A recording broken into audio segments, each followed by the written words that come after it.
3, 2, 1, let's do it. So, now that we've got the world of matrices at our disposal, we can now attack linear systems of differential equations. So today we'll start off with some preliminary theory and set up the stage for what we're going to be doing in the next two sections, 8.2 and 8.3.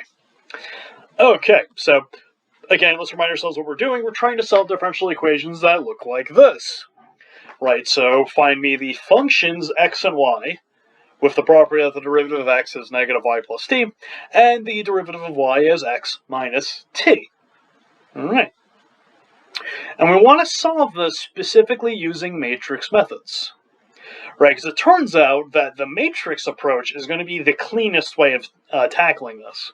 Specifically because this differential equation right here is the same thing as this matrix equation, where x is consisting of the functions x and y, where x prime here is representing the vector that has the derivatives of the functions inside of it.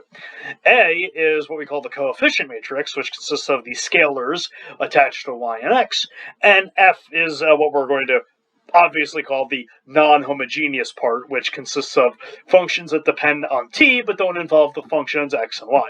Right, so you can verify that multiplying a by x and adding f would give you the derivatives. All right, so that means matrix equations that look like this are going to be our focus for the next two sections. So just like we did with second-order systems, we split it into second-order differential equations. We'll split it up into two cases, the homogeneous case and the non-homogeneous case. All right, so hey, these are the ones we'll focus on. All right, so the homogeneous ones are the ones where there isn't a plus f of t. In the same way that for a second-order differential equation, the ones where the right-hand side was equal to 0. Right, and we'll drop the notation of t because we'll have it understood that the vectors involved here consists of functions, and x prime is representing the derivative of the elements of x. So, for example, this is a homogeneous system of linear differential equations where x just consists of the functions x, y, and z. And again, note I'm dropping the of t notation.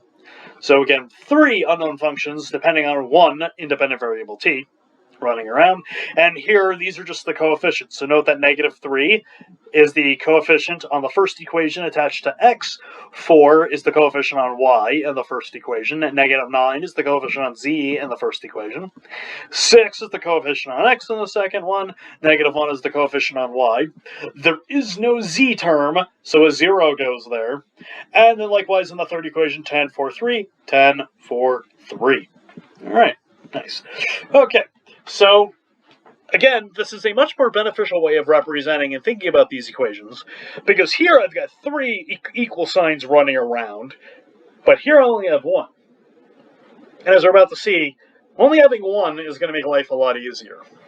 And there's a lot of wonderful tools that we learned about that are going to help us out.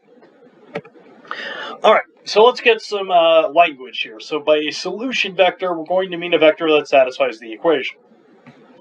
So for some examples of this, let's say we've got the homogeneous system, 3, negative 4, 4, negative 7.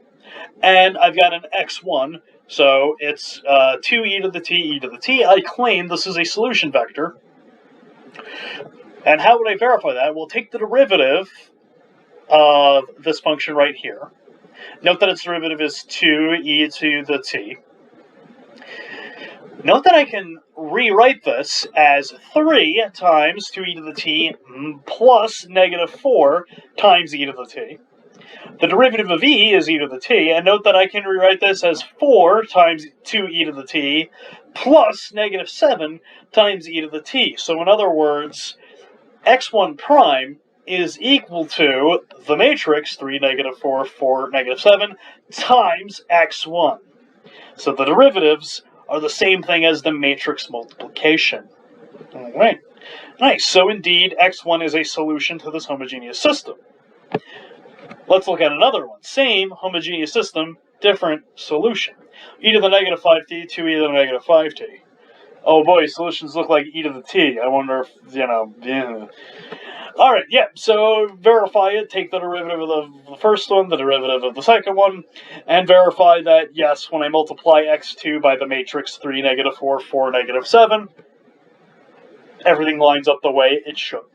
So there we go, we've got a homogeneous system, and we've got two separate solutions that we've discovered. 2 by 2 matrix, I've got two solutions. Before, when we were doing stuff like this, we were talking about, second order differential equations, and we were like, I need two solutions, but I need them to be distinct in terms of a linear combo, because indeed, homogeneous systems possess the superposition principle. And again, that means that if you've got solutions, scaling them up and adding them together is still a solution. So any linear combination of solutions creates a solution. So if I have two solutions and I want to create all possible ones, it's got to be that those things that I have are linearly independent. Right. And again, independence is easiestly explained in terms of what it's not.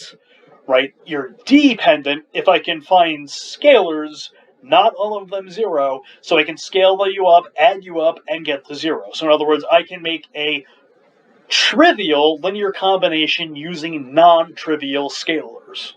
Right? So independent would be the reverse. The only way a trivial linear combination is made is with trivial scalars. So we'll say solutions are independent if they're not dependent. Okay. Right, so note, this is exactly what we've already seen and talked about for higher order linear differential equations. We're just now reformulating in the terms of matrices. So that's it. This is stuff we've already seen and discussed. It's just now in a different setting. Okay, so given solution vectors then, where I've got n of them, and these are elements with n rows, the Wronskian, then, of such solution vectors, we'll call that the determinant. Blah, blah, blah, other way around. The determinant of that thing we'll just call the Wronskian, so the determinant of this matrix. So, specifically, let's say we look at those solutions we already saw, x1 and x2. The Wronskian, then, is the determinant of that, which, note, would be 3 e to the negative 4t. And just as we saw before, Wronskian being non-zero means linear independence. And hey, I have linearly independent solutions now because the Wronskian is non-zero. Okay, so again, it is exactly like higher order differential equations. It's all of the same stuff, right? But just now written in terms of matrices. Okay. There we go. So note the Wronskian here doesn't take derivatives of anything. It just takes what we have, smushes it together, and takes the determinant. So before, we would have populated that determinant with derivatives. Interesting. All right. So, that being said, linearly independent, linear combos, we want those to be the only things that are solutions. And indeed, by a fundamental set of solutions, we mean I've got an n by n matrix forming my homogeneous system. I have solutions, I have n of them, and they are linearly independent.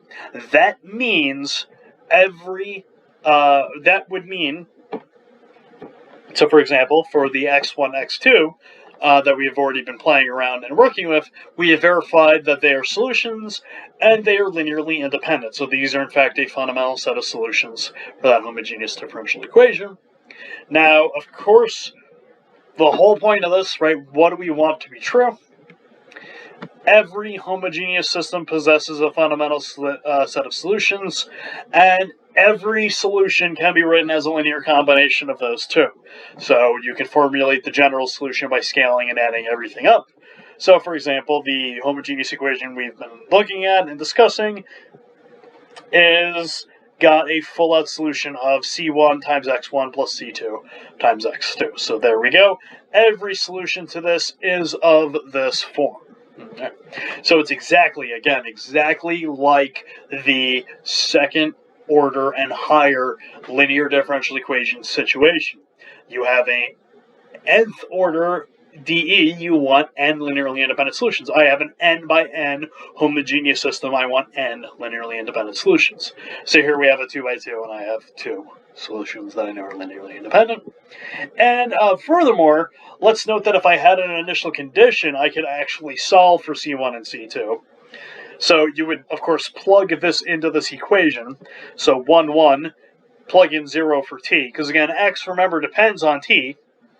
And that would give us this equation, which we could solve and get C1 and C2 are actually both equal to 3 halves in this case. 1 half. 1/3. Totally right. I gotta get more caffeine. Too much blood in my caffeine system. That's what I got going on right now. All right. I just finished my coffee pot for today, so that's good. All right. So, what's the last thing we want to talk about? Well, for a non-homogeneous system, the story is exactly the same. The general solution will be the general solution to the associated homogeneous plus anything that is a solution. Right. Just as we saw with second order and higher differential equations, once you've solved the homogeneous, any non-homogeneous is dispatched of by simply finding anything that works and adding it to the homogeneous equation. Right. And as we discussed and saw, some of the solution methods sometimes will produce parts of the homogeneous solution as part of the particular solution, which is fine. So, as an example to wrap things up for today, so there's our homogeneous system that we've been playing around with. Here is a non-homogeneity. I claim that this thing right here is a particular solution. I apologize for the somewhat unconventional numbers. The 3, -4, 4, -7 actually forced some interesting numbers here. But anyway, you can verify x sub p is indeed a solution by plugging it in. Take its derivative, it's 55/35. Multiply it by the matrix and add it by this -25t. That's exactly what you see right here. And indeed, that's exactly what it equals. And there you go. You plug it in, it's a solution. Nice. All right. So just like we did for system, just like we did for higher order differential equations, we now know what to expect for homogeneous and non-homogeneous systems. For the homogeneous case, we need to find an appropriate number of linearly independent solutions, and for the non-homogeneous case, we just need to figure out how do you create a solution at all. And the method of solution is going to be very similar to exactly what we saw for higher order DEs. So there's this nice little mirroring that's going on. Okay. So that being said, the next 2 sections that we're going to discuss, how do you actually find the linearly independent solutions for the homogeneous case? And then 8.3, how do you find particular solutions for non-homogeneous systems? All right. Okay. Well, plan the work. We got to work the plan.